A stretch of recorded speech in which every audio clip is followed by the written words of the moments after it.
ओम सहना भवतु सहनौ भुनक्तु सह वीर्यं करवावहै तेजस्विनावधीतमस्तु मा विद्विषावहै। ओम शांति शांति शांति। 29th बेटा, 29th बेटा। हाँ जी दी। अपाने जुहवति प्राणाम प्रणाये अपनाम तथा अपरे प्रणा अपरम गति रुद्रवः प्रणयम प्रणयनः। Committed to pranayama, others often exhalation into the fire of inhalation and inhalation into the fire of exhalation, restraining the movements of both inhalation and exhalation. Some others offer them into the fire of retention. अब इसमें देखो, यहाँ पर प्राणायाम की process के बारे में बताया गया है। इसमें ना क्या होता है कि प्राणायाम की एक मतलब ये योगियों के लिए, ये हम लोगों के लिए थोड़ा मुश्किल होता है करना। वो क्या करते हैं ना, एक नोस्ट्रिल को, अपने नोज के इसको नोज बंद करके वायु को खींचते हैं। तो वायु को जब खींचते हैं उसके बाद अंदर पकड़ के रखते हैं उसको, वायु को। फिर उसके बाद धीरे धीरे धीरे धीरे उसको दूसरे वाले नोस्ट्रिल से बाहर निकाला जाता है। तो ये प्राणायाम के भी ऊपर, प्राणायाम तो आपने ऐसे कर दिया, ओम भूर भुवः स्वः तत्सवितुर्वरेण्यं भर्गो देवस्य धीमहि धियो यो न प्रचोदयात्। तो यहाँ से लिया, यहाँ से निकाल दिया। लेकिन ये होती है रेचक और कुंभका, ये एक प्रोसेस होती है जो बड़े बड़े योगीज करते हैं। इससे भी ना हमें मोक्ष मिलता है। ये प्राणायाम की जो प्रोसेस होती है, इसमें क्या करते हैं कि सांस को एक साइड से खींच करके पूरा अंदर तक ले जा करके पेट के अंदर ना बंद कर देते हैं, उसको पकड़ लेते हैं। तो सांस ना बाहर जाती है ना अंदर जाती है, पकड़ लेते हैं उसको। फिर क्या करते हैं, जो वो पकड़े रहते हैं उसको रेचका बोलते हैं। फिर उसके बाद धीरे धीरे दूसरे वाले नोस्ट्रल से उसको बाहर निकाला जाता है, धीरे धीरे धीरे धीरे धीरे, उसको कुंभका कहते हैं। तो ये रेचक और कुंभका करने की जो प्रोसेस है, इसको प्राणायाम कहा जाता है। अब प्राणायाम के अंदर जो अपान और व्यान, ये जो हमारी प्राण वायु वायु और अपान वायु, प्राण वायु वो होती है जो हम अंदर खींचते हैं, अपान वायु वो होती है जो हम बाहर फेंकते हैं। तो प्राण वायु को पकड़ के रखना और उसके बाद अपान वायु से बाहर उसको छोड़ना, इस प्रोसेस को जो मास्टर कर लेता है ना, उसके लिए मोक्ष मिलना बहुत आसान हो जाता है। क्यों? क्योंकि हमारा अभी देखो, हमारा जीवन किस पर बेस्ड है? वायु पर बेस्ड है। हमने सांस लेनी बंद कर दी तो हमारा जीवन तो खत्म हो गया ना भाई। तो जो सांस हमारी चल रही है वो हमारी बेस्ड है किसके? हमारे उठने बैठने काम करने सबके पीछे क्या है? हमारी सांस चल रही है। तो सांस का जो कंट्रोल होता है वो प्राण वायु और अपान वायु से होता है, और उसके ऊपर जो कंट्रोल पा लेता है उसको योगी कहा जाता है। इस योगी के लिए मोक्ष लेना पाना बहुत आसान हो जाता है। क्यों? क्योंकि उसको अपनी वायु के ऊपर कंट्रोल हो। अच्छा, नॉर्मल लोग जो होते हैं, हम लोग एक दिन में कितनी बारी ये सोचते हैं कि हम वायु सांस ले रहे हैं? हम कभी सोचते हैं? हम तो ध्यान में भी नहीं आता कि हम सांस ले रहे हैं। हम सांस ले रहे हैं, नॉर्मल तरीके से ले रहे हैं। लेकिन जो योगी होते हैं ना, वो अपनी सांस के ऊपर पूरा ध्यान रखते हैं कि कहाँ से आ रही है, कहाँ से जा रही है। तो जब वो सांस को पकड़ने की, जब उनके अंदर इतनी शक्ति आ जाती है, तब वो अपने जीवन के ऊपर एक कंट्रोल पा लेते हैं। They have a control on their life. तो उससे, उसके तरीके से जब वो उन लाइफ के ऊपर एक कंट्रोल आ जाता है, then they can also control their living and death. उनके हाथ में हो जाती है। वाई? बिकॉज वायु का कंट्रोल उनके हाथ में आ गया। तो वायु के ऊपर आपका कंट्रोल आ गया तो तब आप अपनी डेथ के ऊपर भी आपका कंट्रोल आ जाता है। You will understand how your वायु सिस्टम इज गोइंग, कि अब मेरी डेथ करीब आ रही है, अब मेरे जो है सांस निकलने वाली है, या फिर मैं इसको कंट्रोल करके रखूंगा तो मैं, और मेरी लाइफ थोड़ी बढ़ जाएगी। That is the whole science behind it. इसके पीछे साइंस होती है। बट इसको जो कंट्रोल करना सीख जाता है उसको योगी कहा जाता है, और उस योगी के लिए मोक्ष पाना कोई बड़ी बात नहीं है। It is very easy for that. Next देखते हैं 30th वर्स। 30th verse. अपरे नियता आराह प्रणाम परनेषु जुह्वति सर्वे अपि इति यज्ञविदः यज्ञ शप्रतः कल्माषः. Others of regulated diet offer the pranas into the fire of pranas. All those performers of yajna become purified by yajna. अब देखो क्या इसमें क्या बता रहे हैं, अब फिर से उन्होंने यज्ञ के बारे में बताना शुरू कर दिया। अब इसको प्राण वायु को भी अंदर लेना और अपान वायु को बाहर फेंकना, इसको भी एक यज्ञ का रूप दिया गया है ना, तो इसको भी यज्ञ बोला जाता है। ये आसान नहीं है करना, रेचका कुंभ का ये आसान नहीं होता, तो बहुत साल लग जाते हैं, कितने कितने साल लग जाते हैं योगियों को इसकी प्रैक्टिस करते करते। तो उसके बाद में वो कह रहे हैं कि देखो इसको करने के लिए जो है ना, एक बैलेंस डाइट का होना बहुत जरूरी होता है।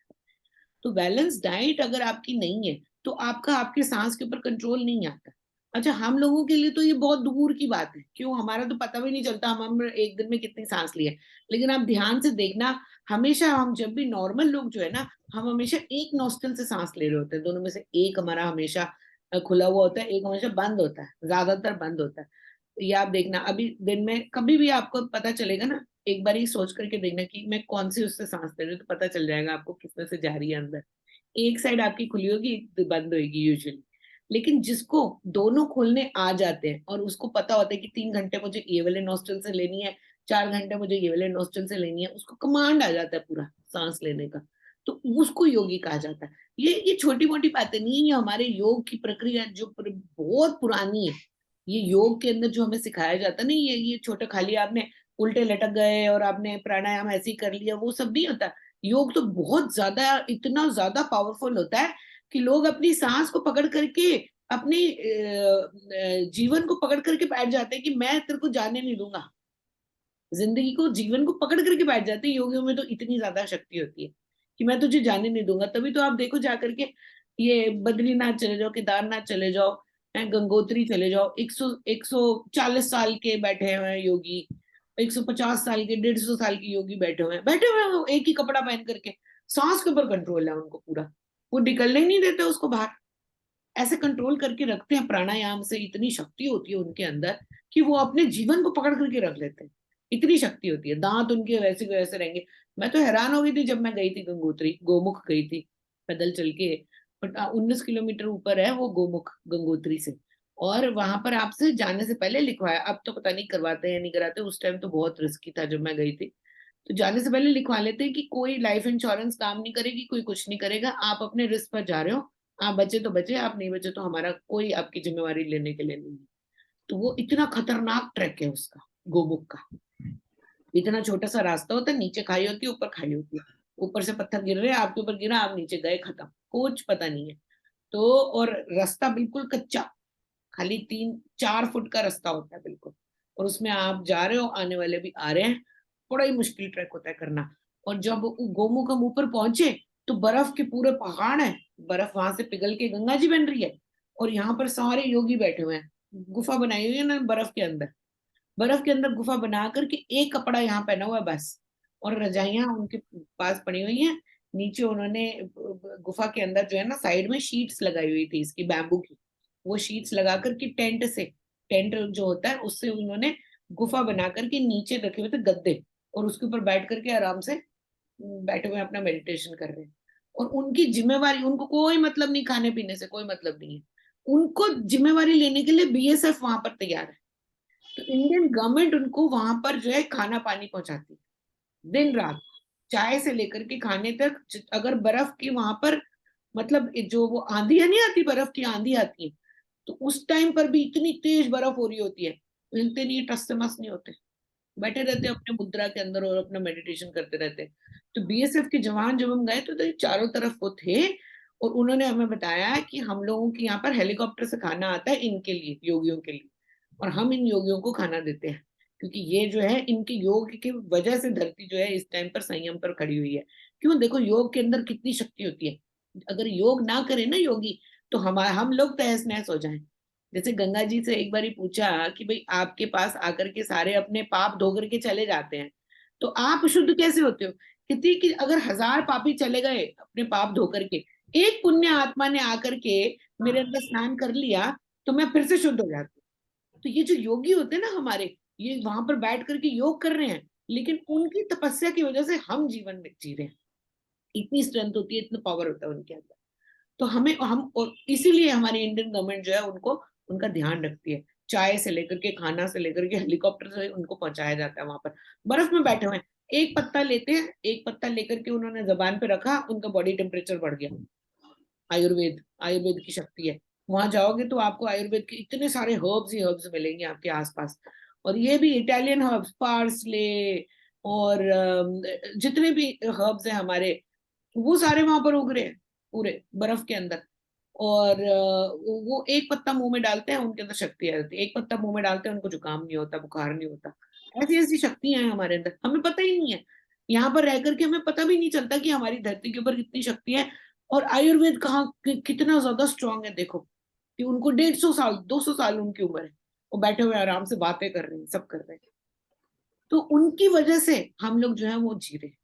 ये पुण्य आत्माएं जो है ना, इनकी वजह से हम लोगों को श्वास मिलती है। ये सांस वहां लेते हैं, लेकिन हमारी प्राणवायु बढ़ती है। ये शक्ति है, ये एक पैरेलल चलती है शक्ति। ये ऐसा नहीं है कि ये पैरेलल चलती है शक्ति। और इंडिया का जो इतना नाम हो रहा है, इतना सब कुछ हो रहा है, इतनी प्रोग्रेस हो रही है, इतनी तरक्की हो रही है, ये क्यों हो रही है? ये हमारे ऋषि मुनियों की वजह से होती है। ऋषि मुनि जो है हमारे, उनके अंदर इतनी शक्तियां हैं, वो कंट्रोल कर सकते हैं और वो पावर की तरफ हमें भेज सकते हैं। They have that much of control and strength, जिसको हम मानना, क्योंकि भाई इंसान की तो आदत है ना, जब तक आंखों देखी ना देखे तो उसको भरोसा नहीं होता। लेकिन आप जाकर के देखो गोमुख में, आंखों देखी, आपको पता चलेगा कि ऐसे ऐसे लोग भी हैं जो रह रहे हैं, जिनकी वजह से आज हम टिके हुए हैं। इतनी इतनी खड़ाऊ पहन करके हमारी जान निकली हुई थी कि हम ऊपर पहुंचेंगे या नहीं। और ये योगी 3 घंटे में ऊपर, 3 घंटे में नीचे, खड़ाऊ में, खड़ाऊ के अंदर इतनी उनके अंदर शक्ति होती है। बताओ कहाँ से आती है ये शक्ति? और उनकी उम्र देख लो और उनके अंदर एनर्जी देख लो, कुछ भी नहीं है हम उनके सामने, बिल्कुल कुछ भी नहीं। तो ये जो योगी होते हैं ना, इन्हीं की, ऋषि मुनियों की वजह से आज हम जिंदा है। इनकी वजह से आज हमारे यहाँ पर धर्म की कायम है। अभी कुछ दिन पहले एक सर्वे हुआ था, तो उसमें बोल रहे थे कि ऐसी दुनिया की कौन सी कंट्री है जिसने आज तक किसी और कंट्री को अटैक नहीं करा। कौन सी कंट्री है? इंडिया है। खाली इंडिया एक ऐसी कंट्री है जिसने आज तक किसी और कंट्री के ऊपर अटैक ही नहीं करा। सोचो, हमने जवाब दिया है, सिर्फ किसी ने अटैक करा है तो हमने जवाब दिया है, लेकिन आज तक हमने किसी को अटैक नहीं करा। हमने किसी को अपना नीचे करने की कोशिश नहीं करी कि तुम हमारे गुलाम बन जाओ। हमने नहीं करी ये कोशिश। तो ये जो हमारी स्ट्रेंथ है ना, ये हमारे ऋषि मुनियों से आती है। ऋषि मुनि हैं, उनकी वजह से धर्म की स्थापना अभी तक हुई हुई है। और इसी वजह से ही आज हमारे भगवान को, प्रभु को अवतार लेने की जरूरत नहीं। क्योंकि क्या था, इतना अगर हम अधर्म देखें आज, एक बार रशिया ने यूक्रेन पे कर दिया, अभी इसराइल का पैलेस्टाइन के साथ पे चल रहा है। देखें अगर हम, तो आज हमें अवतार की जरूरत नहीं है जरूरत। लेकिन अवतार की इसलिए जरूरत नहीं है क्योंकि अभी हमारे ऋषि मुनि जिंदा हैं। और उनके अंदर है इतनी शक्ति की, ये रेचका, कुंभका, पूरका, उनको करते हैं, वो श्वास के साथ में करते हैं। इसी इसी श्वास की जो स्ट्रेंथ है, उसकी वजह से धर्म की स्थापना हुई हुई। और धर्म की वजह से ही हम आज जीवित हैं। और हमारे भगवान को अवतार लेकर के आने की अभी जरूरत नहीं है। जरूरत पड़ेगी तब, तब पड़ेगी जब लाशों के ढेर के ढेर हो जाएंगे। जब अधर्मियों का इतना ज्यादा पावर, स्ट्रेंथ उनकी बढ़ जाएगी कि धर्म का पूरा नाश ही नाश हुआ पड़ा होगा। जहां जाओगे वहां धर्म की लाशें पड़ी होंगी। तब आएंगे भगवान कल्कि का अवतार लेकर के। लेकिन अभी उनकी जरूरत नहीं है। अभी तो हमारे ऋषि मुनि बहुत हैं जो संभाल। तो इस प्रोसेस के लिए जो है, उनको क्या नाम है, भगवान को ये इसको प्रक्रिया को यज्ञ कहा गया है। बिकॉज यज्ञ जो है, यज्ञ करने की क्रिया से ही हमें शक्ति मिलती है। ठीक है, अब नेक्स्ट देखते हैं। 31st verse. यज्ञ शिष्ट अमृत भुज यन्ति ब्रह्मन् सनातनं न अयं लोक अस्ति अज्ञस्य कुतः अन्य कुरुसताम्. Those who partake of the ambrosial yajna prasada go to the eternal Brahman. O Arjuna, even this world is not attainable for the non-performers of yajnas. How can he attain the other world? अब देखते हैं कि ये देखो, जो यज्ञ प्रसाद होता है, यज्ञ प्रसाद किसको कहा जाता है? देखो शुरू से अभी आप देखो, पूरा का पूरा अभी जो हमने चैप्टर देखा है पीछे से लेकर के अभी तक, भगवान ने सारे कर्मों को यज्ञ बताया गया है। ठीक है, वो क्या कहते हैं कि आप जो भी कर्म कर रहे हो वो यज्ञ कर्म है। चाहे आप दुकान पर जा रहे हो, आप कोई अपने कोई काम कर रहे हो, या आप घर पे बैठे हो, आप घर का काम कर रहे हो, आप बाहर निकल के किसी के लिए नौकरी कर रहे हो, ठीक है, आप नौकरी कर रहे हो, कोई बिजनेस कर रहे हो, वो भी यज्ञ है। नौकरी कर रहे हो, वो भी यज्ञ है। घर को संभाल रहे हो, वो भी यज्ञ है। बच्चों की देखरेख कर रहे हो, वो भी यज्ञ है। अपने घर के परिवार वालों के सदस्यों के लिए आप कुछ कर रहे हो, वो भी यज्ञ है ना। तो जो भी कर्म हमारे हाथों से, हमारे पाँव से होता है, उसको यज्ञ कहा जाता है। यज्ञ वो तब होता है जब हमारा गोल ईश्वर होता है। अच्छा, इसके अंदर क्या है कि एक चीज बात बहुत समझने वाली है। हर वक्त, हर समय भगवान ने ये कहा है कि तुम्हारे सारे कर्म यज्ञ हैं। तो आप इन, जो एक नॉर्मल ह्यूमन बीइंग होता है, वो किसकी वेट करता है? वो अपने कर्मों को यज्ञ नहीं मानता, वो एक स्पेशल डे की वेट करता है कि आज जो मेरे को काम मिला हुआ है, मैं इससे तो संतुष्ट नहीं हूं। एक दिन आएगा जब मेरे को ये मिलेगा, तब मैं करके दिखाऊंगा कि मेरे अंदर कितनी शक्ति है। भाई ऐसा कभी नहीं होता। आपको जो आज दिया हुआ है ना कर्म, वो आपके कर्मों का ही फल है। कि आज अगर आप बिजनेस कर रहे हो, जॉब कर रहे हो, घर संभाल रहे हो, किसी की देख रेख कर रहे हो, तो ये आपके कर्मों का ही फल है जो आपको मिला हुआ है। आज अगर आप अपने इन कर्मों में एक्सीलेंसी नहीं दिखा पाए, आप उसके अंदर 100% अपनी क्षमता नहीं दिखा पाए, तो कभी वो दिन आएगा ही नहीं जब आपको क्षमता दिखाने की जरूरत है। ऐसा कोई दिन नहीं आएगा आपकी लाइफ के अंदर, जो आप बोल रहे हो और जो आप सोचते हो कि ऐसा एक दिन आएगा जब मैं, मेरे पास इतना पैसा होगा, इतना सब कुछ होगा, तब मैं करके दिखाऊंगा दुनिया को। ऐसा कभी नहीं होगा। क्यों? आज अगर आप एक अच्छे गृहस्थी नहीं बन सकते, तो कल जाकर के आप एक अच्छे सन्यासी कभी नहीं बन पाओगे। तो अगर आपको ये लगता है कि मैं सब कुछ छोड़ छाड़ करके अच्छा सन्यासी बन जाऊंगा, मेरे को गृहस्थ में नहीं रहना, तो आप गलती कर रहे हो। क्यों? क्योंकि गृहस्थी, अगर आपने, आपको आज जो चांस मिला है, ये भगवान ने जो दिया है चांस, इसको आपने अच्छे से नहीं संभाला, तो कल जो आपको चांस मिलने वाला है ना, आप उसमें कभी फिट बैठ ही नहीं पाओगे। तो बिल्कुल। इसीलिए आज जो आपको चांस मिला हुआ है, उसके अंदर आपको एक्सीलेंसी दिखाने की जरूरत है। खाना बनाने का चांस मिला है, तो खाना ऐसा बनाओ कि दूसरा बंदा भी सोच करके ये बोले कि बाप रे, खाना खिलाया, अमृत खिला दिया। आपको अगर काम करने का मौका मिला है, तो आप अपने काम के अंदर ऐसा करके दिखाओ कि आपके बॉस आपके सामने आकर के खड़े होकर के बोल ना पाए। वो उसका मुंह सील हो जाए कि ये काम मैंने इसको दिया था, 1 की जगह इसने 100 करके दिखा दिया। तो काम के अंदर जो भी आप कर्म कर रहे हो, उसको इतने ब्यूटीफुली, इतनी एक्सीलेंसी के साथ करो कि प्रभु जो है ना, वो बिल्कुल वो हो जाए कि मैं इसके लिए क्या करूं भाई। इतना सा काम दिया था मैंने इसको, इस उसने उसको भी इतना ज्यादा अच्छा करके दिखा दिया। अब मैं आगे इसके लिए और बड़ा टारगेट क्यों ना रखूं? तब आपको मौका मिलेगा अच्छा करने के लिए, तब प्रभु देंगे। लेकिन आज अगर आपको जो काम मिला हुआ है, उसके अंदर आपने काम चोरी दिखा दी, उसको अच्छे से नहीं करा कि ये तो मेरे मतलब का नहीं है, ये मेरे लायक काम नहीं है, मैं इसके लिए नहीं बनाऊं, तो अब एक दिन आएगा जब मैं बड़ा अफसर बन जाऊंगा, मैं ये कर लूंगा, वो कर लूंगा। तो वो ऐसा दिन कभी आएगा ही नहीं आपकी लाइफ में, कभी भी नहीं आएगा, ये सोच लो। और अगर बाई चांस आ भी गया, तो वो आपके हाथ से निकल करके चला जाएगा। क्यों? क्योंकि आपने उस मौके का तो फायदा उठाया नहीं जब आपको भगवान ने दिया था। तो आज जो आपकी सिचुएशन है, उस सिचुएशन को आपने हंसते हंसते फेस कर, अगर आपने इस सिचुएशन को हंसते हंसते फेस कर लिया, तो आगे आपके लिए बहुत अच्छी सिचुएशंस आएंगी। ये प्रभु का, उनका एक प्रॉमिस है कि मैं तुम्हें दूंगा, मैं तुम्हें दूंगा, खाली हाथ नहीं जाने दूंगा। ये मैं बोल रहा हूँ, ये प्रभु ने कह दिया है बिल्कुल क्लियरली कि खाली हाथ तो मैं तुम्हें नहीं जाने दूंगा, दूंगा तुम्हें जरूर। लेकिन आज कोई आपने उठा करके उसके अंदर वो कर दिया कि नहीं भाई, ये वाला मौका तो ये नहीं है, ये मेरे लायक नहीं है, मैं तो बहुत अहम अहम होता है ना इंसान का अहंकार, कि ये काम तो मेरे लिए बहुत छोटा है, मैं इसके लायक नहीं हूँ, मेरा तो, मैं तो बड़े काम के लिए बना हूं। तो बड़े काम के लिए आप सोचते हो कि मैं किसी दिन करूंगा, वो मौका कभी आएगा ही नहीं, ऐसा आता ही नहीं है जिंदगी के अंदर। तो ये जो छोटे छोटे मौके होते हैं ना, यही सारे छोटे छोटे पिरो पिरो के, एक छोटे छोटे मोती की तरह पिरो पिरो करके माला बन के आपका बड़ा मौका बन जाते हैं। लेकिन ये छोटे छोटे आपने मौकों को छोड़ दिया, तो आपकी लाइफ जीरो हो जाए, आपकी लाइफ के अंदर फिर बड़ा मौका कभी आएगा ही नहीं। लेकिन आपने छोटे मौकों को पकड़ लिया, और उनको पकड़ करके उसी के अंदर अपनी एक्सीलेंसी दिखा दी। अरे चाय बनाने के लिए बोला, अभी लो जी, चाय ऐसी बना करके देंगे कि आप याद रखोगे, आपने जिंदगी में नहीं पी होगी, क्या बात कर रहे हो, हमारे हाथ की चाय पी करके देखो।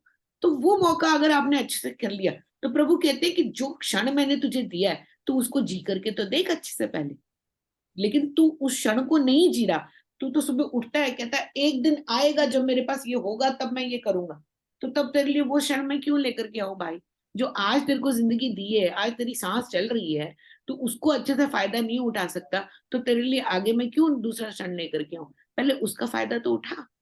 जो आज तेरी सिचुएशन है, तू उसको तो अच्छे से करके दिखा, तभी तो मैं तेरे लिए बड़ी चीज लेकर के आऊंगा। हम अपने बच्चों को ये बात नहीं बोलते क्या अरे पहले अपने यूनिट टेस्ट में अच्छे नंबर लेकर के आओ, ये क्या बोलते हो कि हम तो फर्स्ट आ जाएंगे एग्जाम में, पहले यूनिट टेस्ट तो कर लो अच्छे से। बोलते हैं कि नहीं बोलते बच्चों को? यही कहते हैं ना स्कूल में, यूनिट टेस्ट में तो आए नहीं तुम्हारे नंबर, तुम बोलते हो हम बड़े झंडे गाड़ देंगे, देखना आप हम उसमें फर्स्ट आकर के दिखाएंगे एग्जाम में। अरे पहले यूनिट टेस्ट तो कर लो। वही चीज भगवान की, कहते हैं जो मैंने तुम्हें सिचुएशन दी हुई है उसके अंदर अपनी पार एक्सीलेंसी करके दिखाओ, कि ये सिचुएशन जो मैंने मेरे को आपने दी है इसके अंदर मैं एक्सीलेंट एक्सीलेंट करके दिखाता, तब आएंगी बड़ी बड़ी सिचुएशन आपके सामने, वरना नहीं आएगी कोई। और इन्हीं सारी सिचुएशन को, इन सारे पलों को बोलते हैं living your life is in now.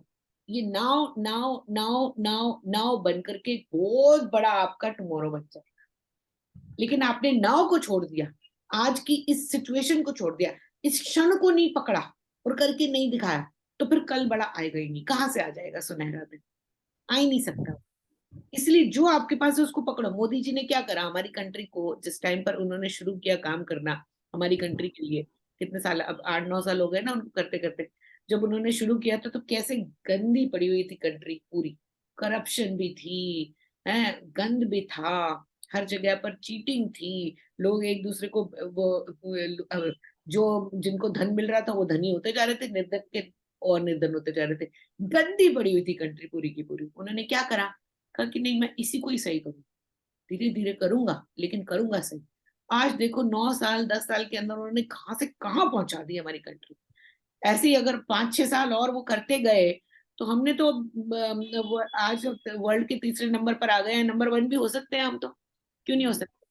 है ना, हमारी इकोनॉमी जो नंबर 3 पर आ गई है वर्ल्ड में, आगे जाकर के नंबर 1 पर भी आ जाएगी, क्यों नहीं आ सकती? आ सकती है।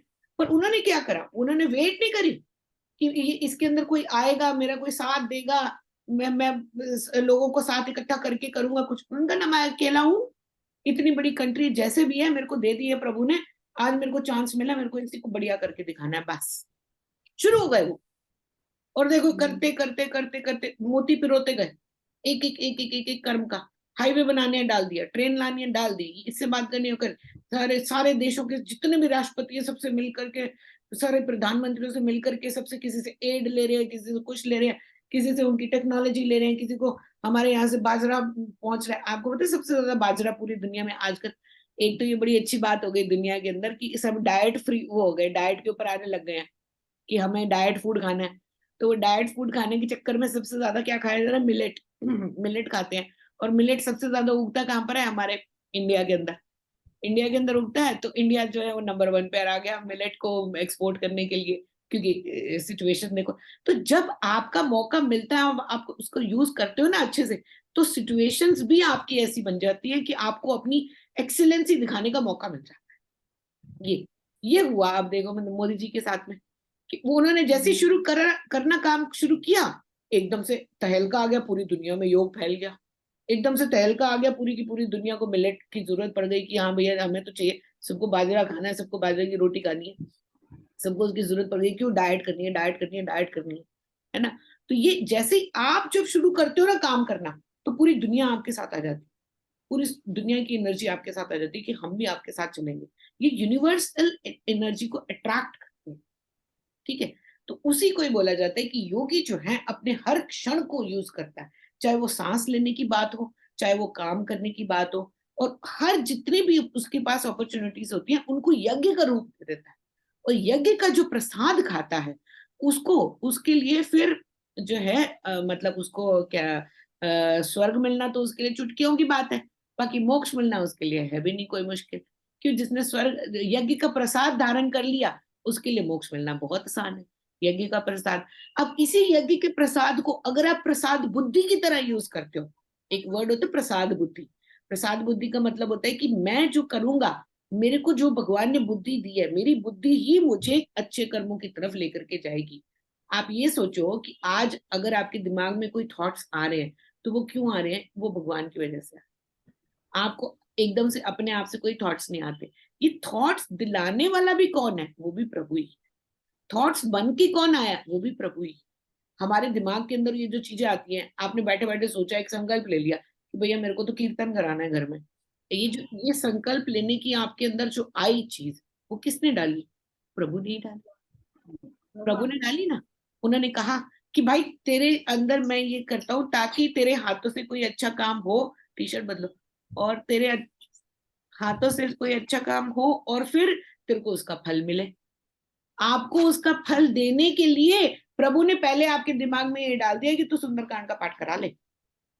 फिर क्या करोगे? आप कहोगे कि क्योंकि मैंने सुंदरकांड का पाठ कराया, देखो मेरे सारे रास्ते खुल गए। समझ रहे हो? रास्ता दिखाने वाला भी वही है, कराने वाला भी वही है, आपके अंदर दिमाग में डालेगा भी वही, एक दिमाग के अंदर थॉट बन के भी वही आ जाएगा, और आपका रास्ता बन के भी वही आ जाएगा, और फिर वो प्रसाद बन के भी आ जाएगा कि ये ले तूने सुंदरकांड का पाठ कराया, अब बता तेरे को क्या चाहिए, मैं तेरे को क्या दूं। तो देखो ये एक सिस्टम बनाया हुआ है प्रभु ने, कितना ब्यूटीफुल सिस्टम बनाया हुआ है। अच्छा उल्टा अब अधर्मी को देख लो। अधर्मी जो होता है उसके दिमाग में क्या आएगा कि उसके दिमाग में आएगा कि मैं कोई अधर्म कर लूं, दिन रात शराब के नशे में चूर रहेगा। उसके दिमाग में ये किसने डाला है? ये भी प्रभु ने ही डाला है। क्यों? क्योंकि उसके हाथों से अच्छा कोई कर्म होना ही नहीं। वो चाहते हुए भी उसको मौके जरूर मिलते हैं, लेकिन वो नहीं लेना चाहता उन मौकों को। इसलिए प्रभु कहते हैं जब तू जिस चीज के अंदर खुश रहता है मैं वही बन करके तेरे सामने आ जाता, तो शराब बन के आ जाता तेरे दिमाग के अंदर, और क्या करूं मैं? शराब बन के भी वही आ रहे हैं, है ना? और कीर्तन बन के भी वही आ रहे हैं, दिमाग के अंदर तो वही आ रहे हैं। क्यों? क्योंकि उन्होंने आपका गोल सेट किया हुआ है। भाई शराबी को तो चाहिए ही नहीं ना कि उसके लिए कोई अच्छा काम हो, कोई भला काम हो, उसको तो चाहिए ही नहीं। तो शराब के नशे में वो धुत रहता है, मस्त रहता है, उसको उसकी वजह उसकी उसको क्या मतलब कि उसके घर में कोई अच्छा हो रहा है, कोई नहीं हो रहा है, उसके बच्चे पढ़ रहे हैं, बीवी खुश है, सबको कुछ सब खाने को मिल रहा है, उसको तो कोई परवाह नहीं है ना। तो कहते हैं जब उसमें तो खुश है तो तू उसमें खुश, मैं तेरी शराब बन के आ जाता हूँ, वो शराब बन के आ जाते हैं। समझ रहे हो? तो जो चीज अच्छे से होनी होती है वो अच्छे से होने के जरिया भी प्रभु बन करके आ जाते हैं, और जो चीज को गलत होना होता है वो जरिया भी प्रभु ही बन करके आ जाता है। तभी वो कहते हैं कि शैतान भी मैं ही हूँ, भगवान भी मैं ही हूँ, तो देख मुझे। तो ये मत सोच कि मैं शैतान बन के नहीं आता, शैतान बन के भी मैं ही आता हूँ। क्यों? क्योंकि तू चाहता है कि मैं शैतान बन के, तू नहीं चाहता कि तेरा भला हो। जब तू नहीं चाहता कि तेरा भला हो तो मैं शैतान बन के आ जाता हूँ, मेरे को क्या दिक्कत है? तो ये यज्ञ प्रसाद होता है। यज्ञ प्रसाद वो होता है जो हमारी बुद्धि से हमारे थॉट्स बन करके आता है, और उन थॉट्स को जब हम आगे उसको प्रिवेल करते हैं कि हाँ हम उसको यूज करते हैं, और यूज करने के बाद में जब हमारी इच्छा शक्ति आती है कि हाँ देखो मैंने ये प्रभु ये काम किया, अब मेरा ये काम अटका हुआ था, ये करवा दो जरा आप। तो कराना तो उन्होंने है ही आपका काम, लेकिन क्या करा, जरिया भी आपको ही बना दिया, और मेहनत भी थोड़ी सी आपसे ही करा दी। सुंदरकांड का पाठ कराने की मेहनत भी आपसे ही करा दी, जरिया भी आपको बना दिया, प्रसाद तो उनको देना ही था। तो क्या करा उन्होंने? आपका ही कान पकड़ करके आपके हाथ से कर्म करा करके छोड़ दिया। इसीलिए जितने भी कर्म हमारी जिंदगी में हो रहे हैं, आप उनको ये देखो कि आज इस समय पर मेरे लिए क्या जरूरी है करना, उसको पकड़ लो अच्छे से।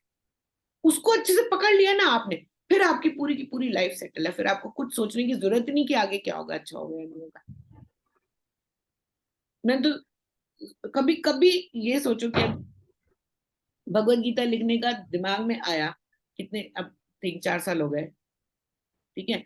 उस टाइम पर प्रभु ने ही मेरे दिमाग में डाला कि आपको भगवत गीता लिखनी है, ठीक है जी। उन्होंने ही डाला, उन्होंने ही जगाया, उन्होंने ही मेहनत कराई। मैं कहती हूँ मेरे को एक दिन भी ऐसा याद नहीं है। उस टाइम पर समाधि में चली गई थी जब भगवत गीता लिखनी थी, बिल्कुल समाधि में थी, मेरे को पता ही नहीं था, होश ही नहीं था कि क्या हो रहा है आगे पीछे।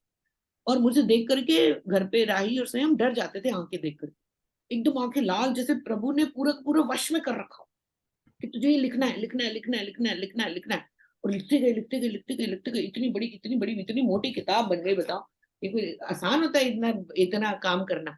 मेरे को नहीं पता ये मैंने कैसे की, मुझे नहीं पता। लेकिन प्रभु आए, 9 महीने तक ना मुझे खाने की होश थी, ना पहनने की, ना सोने की, ना जागने की। उसके बाद में वो खुद ही बन करके आए, किताब भी बन गए, छप भी गए, motivational book of the year का अवार्ड भी मिल गया, और भी अवार्ड्स मिल गए। सब अपने आप ही होता जा रहा है, करते जा रहे हैं वो। क्यों? क्योंकि ये उनको मेरे हाथों से करवाना था, उन्होंने करवा दिया। समझ रहे हो? तो करवाने वाला भी वही है, करने वाला भी वही है। हमारा जो गोल है वो भी वही है, जरिया भी वही है। हम लेकिन अपने अहम को बीच में ला करके कहते हैं ये तो मैंने कर दिया। जहां पर आपका अहम बीच में आ जाता है वहीं आप गिरना शुरू कर देते। तो इस बात को याद रखो कि ये दुनिया के अंदर जो कुछ भी कर्म हो रहे हैं वो यज्ञ की तरह हो। और यज्ञ के अंदर आपको केवल आहुति देनी है अपनी तरफ से, और उसको बेस्ट करके दिखाना है, आगे प्रभु इच्छा करना दोनों में ही। ठीक है, चलो नेक्स्ट देखते हैं। 31st, 31st हो गया, 32nd। 32 इवाम बहुविधाः यज्ञाः वितताः ब्रह्मणाः मुखे कर्मजान् विदितान् सर्वान् एवं जनात्वा विमोक्ष्यसे. In this manner, many types of yajnas are elaborated in the pages of the Veda. Known them all to be born of action. Having known thus, you will be free. अब वो कह रहे हैं कि जितने भी यज्ञ होते हैं, देव यज्ञ होता है उसमें और ऋषि यज्ञ होता है, देव यज्ञ होते हैं, द्रव्य यज्ञ होता है, अलग अलग तरह के यज्ञ होते हैं हमारे उसमें ना लिखे हुए हैं। इसमें 12 यज्ञों का विधान लिखा हुआ है, ब्रह्म यज्ञ होता है, अलग अलग तरह के यज्ञ होते हैं।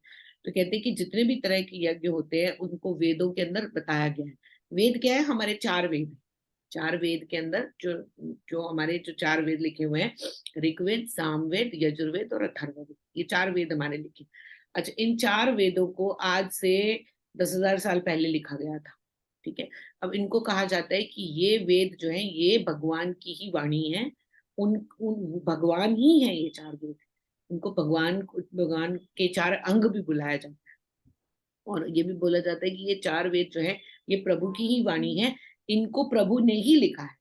अच्छा, ये बात अगर सच नहीं होती कि ये 4 वेद वेद जो है ये भगवान ने, आज से 10,000 साल पहले की बात है कि 4 वेद थे, अगर ये किसी इंसान ने लिखे होते तो 10,000 साल के अंदर कोई एक 5वां वेद आ जाता ना। अगर किसी भी इंसान ने लिखे होते ये 4 वेद, तो 5वां वेद आता कि नहीं आता?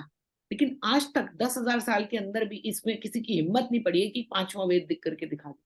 तो ये 4 वेद जो है ये प्रभु की वाणी है। और इन 4 वेदों के अंदर 75% जो शुरू का वेद है, वेदों का पोर्शन है, उसको बोला जाता है वेदों का जो क्या नाम है, वेद पूर्व।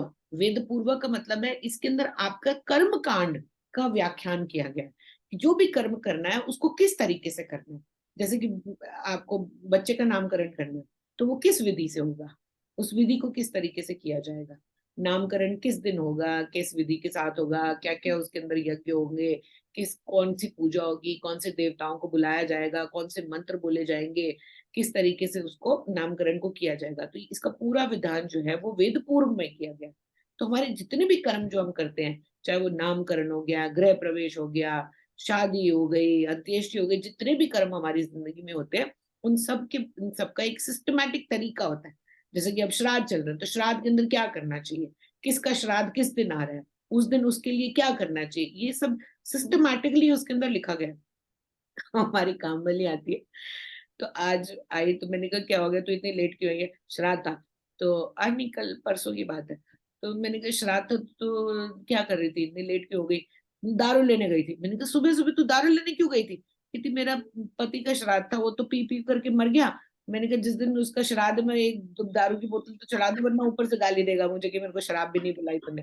मैं लो जी, ये तो इनकी हालत है, ये देखो। कह रही है मैं शराब लेने गई हुई थी तो उसको मैंने अभी दिया है पुजारी को, और मैंने कहा तू ये ले जा शराब यहाँ से, क्योंकि मेरा पति मेरे को गाली देगा, पी पी करके मर गया वो कहेगा मेरे को तुमने शराब भी नहीं चढ़ाई। श्राद्ध, ये श्राद्ध कर रही है अपने पति का। देखो ये मैंने कहा तेरे इतने दिमाग में कहाँ से आया ये? कहती और क्या, जिंदा था तब तो मर गया पी पी करके, मार मार के शराब पी पी करके मर गया, मरने के बाद भी गाली देगा तो मैं चढ़ाना तू इसको एक बोतल चढ़ा, कम से कम अब तो पीछे छूटे मेरा। मैंने कहा ये श्राद्ध कर रही है। तो देखो जितने भी हमारे कर्म है उनको करने का तरीका, सिस्टमैटिक जो तरीका होता है वो वेद पूर्व में। अब जो बाकी 25% जो बच गया उसको बोलते हैं वेद अंत। वेदांत को हम वेदांत भी बोला जाता है। और इस वेदांत के अंदर जो है ये मोक्ष कैसे मिलता है उसका जरिया है। इसमें हमारे उपनिषद भी आते हैं, इसमें हमारी भगवत गीता भी आती है, इसमें हमारे ब्रह्म सूत्र भी आते हैं। तो ये सारे मिलकर के जो है हमें मोक्ष का रास्ता बताते हैं, इसको वेदांत कहा जाता है। तो अब यहाँ पर वो क्या कह रहे हैं कि इतने तरह के यज्ञों का हमारे वेदों में उल्लेख किया गया है, इन सबको तुम कर्मों का ही एक ये कर्म से ही बने हैं, ये तुम जान लो। अगर तुम्हें ये समझ में आ जाती है कि जितने भी हमारे वेदों में उल्लेख किया गया है कर्मों कर्मों का, वो कर्म जो है उनको तुम दिव्य मानो और उनको यज्ञ के तरीके से करो, कि जो भी मैं कर्म कर रहा हूँ वो यज्ञ है, यज्ञ ही है। जो कि यज्ञ क्या होता है? यज्ञ का मतलब होता है कि आपने आहुति जी जो ब्राह्मण के पास पहुंच गई। यानी कि सपोज आपने कोई कर्म ऐसा किया, कोई भी कर्म आप कर रहे हो, आप खाने से पहले प्रभु का धन्यवाद करते हो ना, हे भगवान मैं खाना खाने से पहले थैंक यू वेरी मच, मेरे को खाना मिला है। तो हम उससे पहले एक मंत्र पढ़ लेते हैं ना कि ये प्रभु आपके, आपने खाना दिया, आप तक ही पहुंच जाए। करते हैं कि नहीं? नहाते वक्त हम करते हैं कि नहीं करते? है ना? सोने से पहले करते हैं कि नहीं? पूजा पाठ करते हैं रात को सोने से पहले भी प्रभु का नाम लेकर के, हे ईश्वर आप अच्छी निद्रा दे रहे हो, आपका बहुत बहुत धन्यवाद। सुबह उठने के बाद हम कहते हैं कि आज का दिन दिया आपने, आपका बहुत बहुत धन्यवाद। तो ये यज्ञ होते हैं। ये जो प्रार्थना करना आपका किसी भी कर्म के लिए, उसको यज्ञ बोला जाता है कि आपने यज्ञ किया है। क्यों? क्योंकि उसका गोल भगवान है।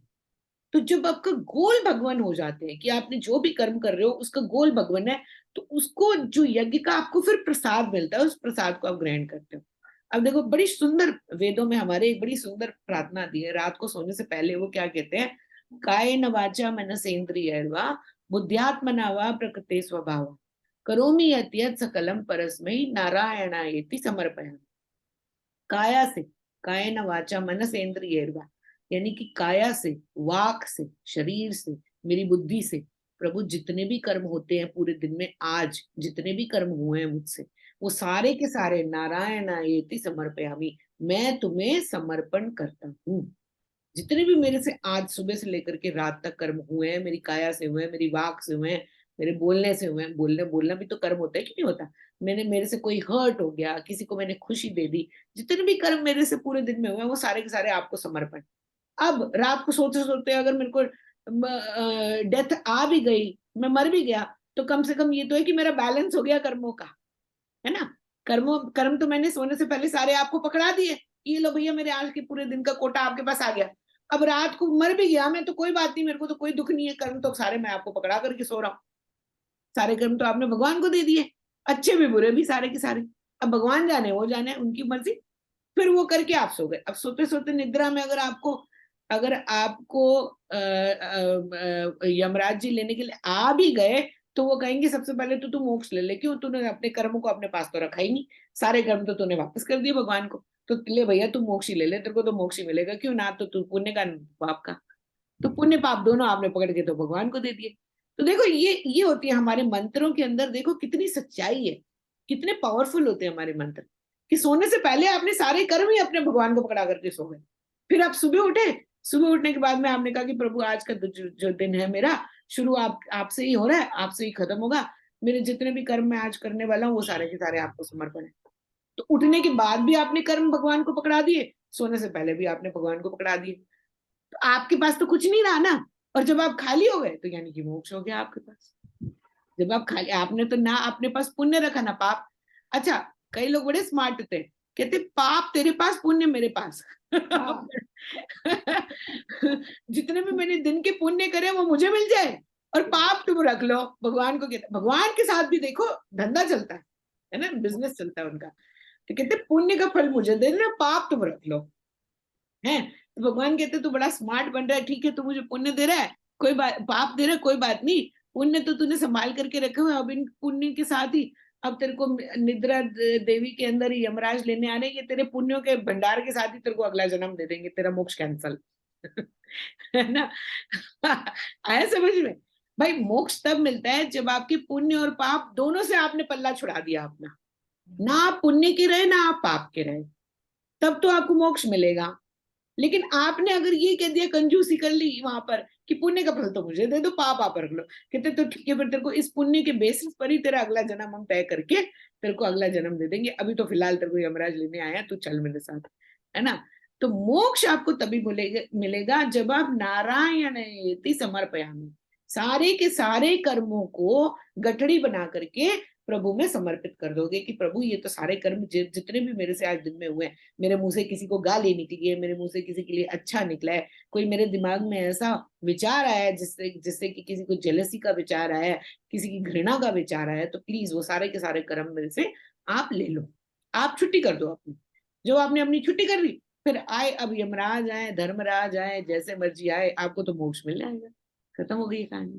तो ये हमारे मंत्र देखो कितने सोचे समझे तरीके से बनाए गए हैं, है ना। तो ये वेदों का जो सार है, यहाँ पर वो यही कह रहे हैं कि you then you will be free, तब तुम्हें मोक्ष मिल जाएगा। कब मिल जाएगा? जब तुम अपने पुण्य से भी और पाप से भी, दोनों ही अपने कर्मों को प्रभु में समर्पित करके, कि ये सब मैं जो भी मेरे शरीर से हो रहा है, ये यज्ञ कर्म हो रहा है, ये सारे के सारे मैं आपको समर्पित कर रहा हूं और मेरी तो छुट्टी हो, आपकी छुट्टी हो गई तो आपको मोक्ष मिल गया, खत्म मानिए।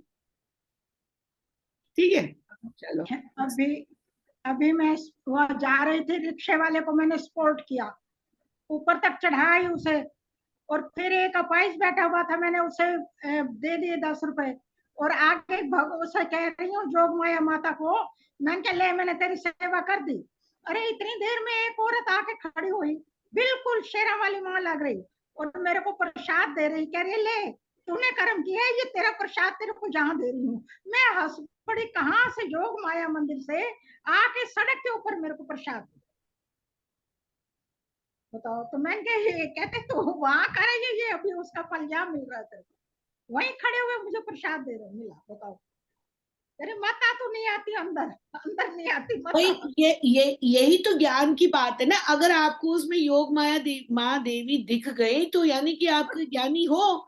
नहीं तो दूसरा कोई बंदा होता तो वो तो यही कहता ना कि कोई भी लेडी आकर के मेरे को प्रसाद दे रही है, तो कि शायद वो मना भी कर देता, कौन है तो चले जा। आजकल तो ये भी हो गया है कि भैया हमें कुछ मत दो, जहर वहर ना मिलाया हुआ हो किसी ने। तो मेरे को हंसी आई। ये तो ज्ञान की बात हो गई ना कि आपको उसके अंदर शेरों वाली माँ दिख रही है। हाँ, मैंने कहा ये शेरा वाली माँ ही खड़ी है आके, कह रही ये ले पकड़ प्रसाद, तो उधर मेरे लिए कर रही है ना, मेरे तो कह रही है मैं पैसा दे आई हूँ उधर, मंदिर में ना चढ़ा के भी मैं वहां चढ़ा आई हूँ, तो कहते ये ले प्रसाद भी मैं वहां से मंदिर से आके तेरे को यहाँ दे रही हूँ। वही है कि प्रभु तो हमारे आगे पीछे ऊपर नीचे अंदर बाहर सब जगह प्रभु ही प्रभु हैं भाई। देखो तो वो तो हाँ, बेचारे हमारे पीछे पीछे घूम रहे होते हैं, हम ही उनको नहीं देख पाते, है नहीं। हमारा एक कदम जो हम चढ़ाते हैं सीढ़ी चढ़ने के लिए, जब हम एक कदम ऊपर चढ़ाते हैं, उसके नीचे हाथ जो है ना वो भगवान का होता है। जो हमें सीढ़ी दिखाई हाँ, देती है ना कि हम चढ़ रहे हैं या हम कोई कर्म कर रहे हैं, हम अपनी लाइफ के अंदर भी अगर कोई स्टेयर चढ़ते हैं, अपनी लाइफ के अंदर प्रोग्रेस करते हैं, तो जहां पर वो पाँव रखते हैं ना, उसके नीचे भगवान का हाथ होता है ऐसे। लेकिन हम इंसान की जो आंखें पट्टी बंधी हुई है पे, हमें केवल अपना पाँव दिखता है, हमें उसका हाथ नजर नहीं आता। तो वो यही कहते हैं कि अहंकार जहां पर आपका है, आपको मैं नजर नहीं आऊंगा। जहां आपका आपका अहंकार खत्म हो गया, वहां पर मैं ही मैं हूँ, मेरी बांसुरी बज रही है हर जगह पर। अंदर भी मैं हूँ, बाहर भी मैं हूँ, ब्रह्म यहाँ भी मैं हूँ, ऊपर भी मैं हूँ, नीचे भी मैं हूँ, हर जगह मैं ही मैं हूँ। मैं तो कहती हूँ जिनको अपने बच्चों में भगवान नजर नहीं आया, उसे बाहर कहीं नहीं नजर आया, जिसे बस अपने घर के अंदर। हर जगह है, हर जगह होते हैं भगवान, क्यों नहीं होते? अब ये जब हमारे जब हमारे तुमने, ये देखो हमारे डॉगी हैं दोनों, ये हाँ, इतना प्यार मैं सोच नहीं सकती, मतलब कोई इंसान नहीं कर सकता इतना प्यार जितना प्यार है इनके अंदर। भगवान ही है ये, और क्या है? इतना प्यार हाँ, होता है किसी के अंदर? बिल्कुल भी नहीं। ऐसे देखो, ऐसे लिपटते हैं, चिपकते हैं, इतना प्यार करते हैं का इंसान तो फिर भी तोलता मोलता बोलता रहता है। ये बेचारे देखो, ना बोल सकते, ना कुछ कह सकते, ना जबान, ना अपना मन की कह सकते, ना कुछ कह सकते, फिर भी देखो हर समय प्यार ही प्यार, प्यार ही प्यार। जो मर्जी इनको दे दो, खाने को दे दो, पीने को दे दो, बस मुंह से आकर के आएंगे, चाटेंगे, पाँव चाटेंगे, मुंह चाटेंगे, गोदी में बैठेंगे, इतना प्यार दिखाते हैं। तो क्या ये भगवान नहीं है? भगवान है। तो अपने देखने का नजरिया होता है। आत्मा ही तो परमात्मा है, और क्या है। जिसने अपनी आत्मा, आत्मा देख ली उसको सबकी आत्मा में प्रभु दिखते हैं, और जिसको अपनी आत्मा ही नहीं दिखाई देती उसको किसी भी कहीं पर भी प्रभु नजर नहीं, उसका अहंकार ही अहंकार दिखता है। तो हंसी आती है। एकदम मेरे को कह रहे कि तू यहाँ पे मंदिर में नहीं आई है ना, तू ये दिखा रही है कि मैंने प्रसाद वो चढ़ा दिया, ये भी प्रसाद उसको मत्था टेक दिया, तो कह ये प्रसाद देने भी मैं यहाँ सड़क पे तेरे आ गई हूँ। सड़क पे प्रसाद दे रही हूँ तेरे को, पकड़। चलो ठीक है जी, आज यही खत्म करते हैं, 33 से नेक्स्ट स्टार्ट करेंगे हिंदी। हाँ जी जी।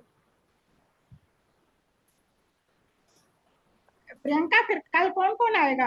एक एक मिनट मम्मा, प्रेयर बार एक ओम पूर्णमद पूर्णमिदं पूर्णात् पूर्णमुदच्यते पूर्णस्य पूर्णमदाय पूर्णमेवावशिष्यते। ओम शांति शांति शांति।